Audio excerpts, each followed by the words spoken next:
for as long as I can remember, I have hated the colour of Little Miss Greedy. Mr. Greedy is one of my favourite Mr. Men, and I love the colour of him, I love the design of him. He does feature in this book. But I have to say, I don't like the fact that Little Miss Greedy is not pink. I think it would have been so much better if she was. But that's a minor complaint. The book itself is an interesting story, but it doesn't really have any strong message, which I think is a massively missed opportunity. Because with Mr. Greedy, he learns not to be greedy. Little Miss Greedy doesn't learn this message. So it's a very tasty book, but certainly not one that's got a very good message and kind of almost reinforces greedy behaviour. We learn about Little Miss Greedy. She lives in Cherry Cake Cottage, which is not red. For a house called Cherry Cake, I would have expected a lot more red. But we learn that she's very greedy. She has a lot of sausages. I love this one. There are apparently 66 sausages there if you want to count them. I've tried to count them and I just keep losing count. So I will take their word for it. And she has a lot of toast and she eats a lot of food. She gets a letter from her cousin, Mr. Greedy. And he is writing to invite her to his house for birthday tea. And she's looking forward to this, as you can tell by the very great jump that she's doing. And we have Mr. Greedy in his roly-poly house.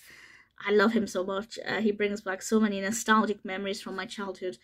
And that's beautiful. I wish she was pink though. Side by side, it actually looks quite good. The colours look quite good together. But especially since they're cousins. I think it would have worked better if they were pink. And she makes him an enormous cake.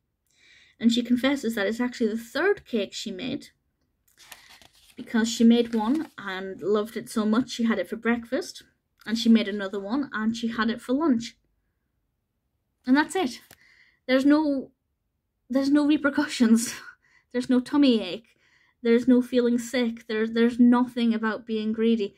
And I think that's a bit of a wasted opportunity. It's a very sweet narrative and, you know, beautifully illustrated. Some like that page of sausages, as soon as I saw that, I was taken back to my childhood.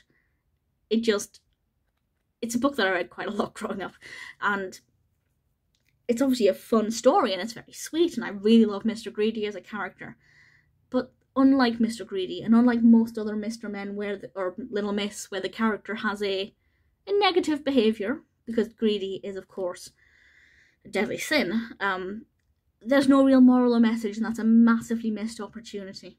I know the message is driven home in Mr. Greedy, but at the same time I feel like there should have been something in this. For example, she could have eaten half the cake on the way to Mr. Greedy's house, and Mr. Greedy would have been quite upset about that. You know, there are things that they could have done without detracting from the narrative. So it's a missed opportunity, but I can't hate it too much because I do like the character, and I do really love Mr. Greedy. And as I said, I have very fond memories of reading this when I was younger as well. So despite the missed opportunity, I did, and probably always will, really enjoy Little Miss Greedy.